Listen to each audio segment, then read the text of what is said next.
The admissions requirements, Stephanie, perhaps I can turn things over to you to say, to explain the admissions requirements. There should also be, if you look on the back of that sheet, these will be listed on the back of that sheet with the yellow heading as well.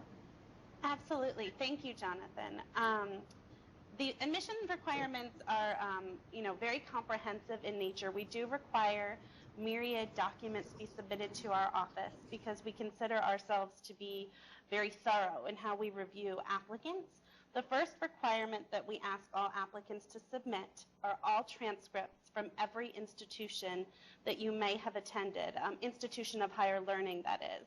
So any college or university that you may have attended, even if a degree may or may not have been conferred from that college or university. So if you went to 2 or 3 schools and had your degree conferred by the 3rd university or college, we'll need transcripts from all of those institutions. And we do ask that you submit 2 transcripts from each college or university that you have attended. So that's the first requirement that we ask that you submit for admission consideration. The second thing that we ask that all applicants submit is a goal statement. And that goal statement typically should be 750 to 1,000 words in length. And usually we like to see somebody talk about their academic and professional background and how that has propelled them to pursue this degree and how they believe that this degree, this institution, this program will further their professional career. So that's the goal statement that we look for.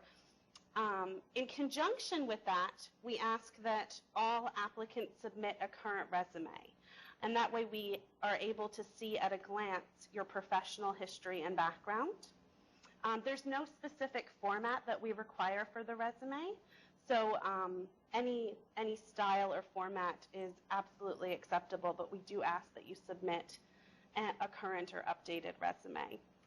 The fourth requirement for admission requirements that we ask applicants to submit are 2 letters of recommendation. And we really want recommenders who can speak to your academic potential. So ideally, one would come from someone in an academic setting, and the other would come from somebody in a professional capacity. However, we are certainly aware that there are many people who apply to this program who may be removed from an academic institution for many years, who've been in the professional world and have not recently graduated. And so in those instances, 2 professional references are certainly acceptable. What we're really looking for is somebody who can speak to your academic potential, proficiency, character, work ethic, that you have the skills and the desire to succeed at the graduate level. We do not require the GRE. However, if you are interested in being considered for a merit-based scholarship, and I always like to clarify that this is an academic scholarship. It's not need-based funding. That is entirely different. So if you're interested in being considered for an academic scholarship, then we do ask applicants to submit the GRE, because that is how we determine who our merit-based scholars will be. We look at the academic transcripts coupled with the GRE scores to determine who our merit-based scholars will be. But if you do not want to take the GRE, funding is not an issue for you. Obviously, VDOT is going to sponsor this program, so I probably shouldn't have even mentioned the GRE. However, if you want to submit the scores, we're happy to review them, but they're obviously not necessary. So those are our admissions requirements, and our deadline for admission is, for fall admission, is June 1st, and for spring admission is December 1st. We have the June 1st deadline. We like to see as many completed applications as possible by the June 1st deadline, but we recognize that people learn about our program later in the year, or attend something like this event and then become interested, and so I wouldn't let that hinder you from starting the application process, because we will continue to review applications into July.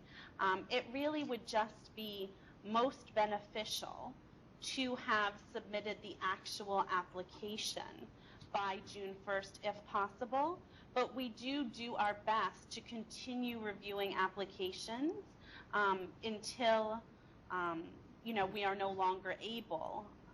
But it's preferential for both you and the university to meet that deadline. The sooner you apply, the more quickly you can have definitive information regarding your admission decision.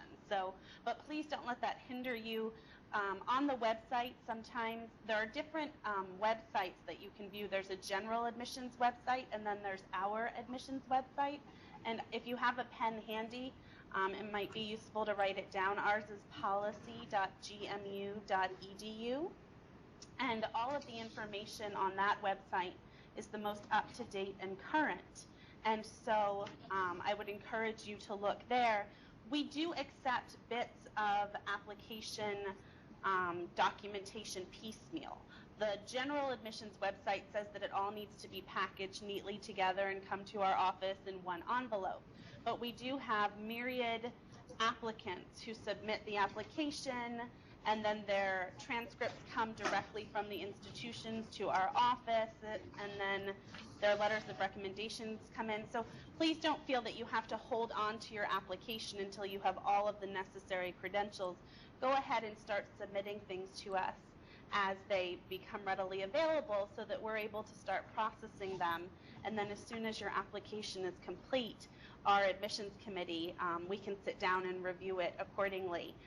The other thing I wanted to note for you all is that once an application becomes complete, meaning that we have all of the necessary credentials to review for admission consideration, we typically send out an admission decision by mail within 4 weeks. So that's our turnaround time, is that we try to send out an admission decision within 1 month. Again, we usually expedite that process, but around deadline times, we're usually operating at a 1 month lag time. And as Jonathan mentioned, we do have a non-degree application process as well. That's for people who might be interested in pursuing a degree in the program, but would like to test out the waters first or see what coursework is offered. The application materials necessary for non-degree admission are not nearly as comprehensive as if you're applying to a degree-seeking program. All we require for application to the non-degree program are your academic transcripts and the application for admission. And those are the two necessary credentials to be considered for non-degree admission. And the application fee is actually $50. It's less than the typical degree-seeking status application fee. And so what that enables you to do is to be admitted to the School of Public Policy as a non-degree student to take some coursework to see if you plausibly might be interested in pursuing a degree-seeking program. So our deadlines are June 1st, but please know that we will work with you to review your application if credentials come in past that date. And I also wanted to just mention one more thing, as I wanted to echo Jonathan's sentiments that there is a quantitative emphasis in the program, but we do offer a math camp for all incoming students to all of our master's programs each semester. And I think it's a wonderful opportunity to refresh old concepts, introduce you to new quantitative skills and concepts that you'll be learning that will be applicable to your program of study. So we do have applicants from a variety of disciplines and all sorts of academic and professional backgrounds, and it is a writing intensive program and a quantitatively focused program. However, we do offer this math camp to prepare you for some of the quantitative tenets of the program. So that's just one more thing I wanted to mention.